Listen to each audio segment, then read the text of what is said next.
আল্লাহ রাব্বুল আলামিন যখন আফ আলাইহিস সালাতু ওয়াস সালাম তিনাকে যখন মেরাজে নিয়ে যান, সে সময় আফ আলাইহিস সালাতু ওয়াস সালাম তিনি মসজিদে আকসায় পৌঁছাইলেন। সেখানে আম্বিয়ায়ে কেরাম তিনাদের জামাত সেখানে ছিল।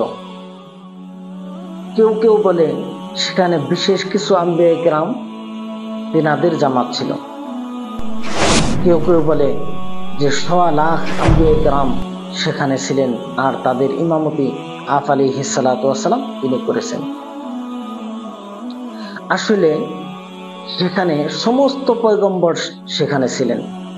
1,24,000 পয়গম্বর সেখানে ছিলেন। সমস্ত পয়গম্বরদের জামাত ছিলেন সেখানে। আর আফ আলাইহিস সালাতু ওয়াস সালাম সমস্ত পয়গম্বরদের ইমামতি করেছেন।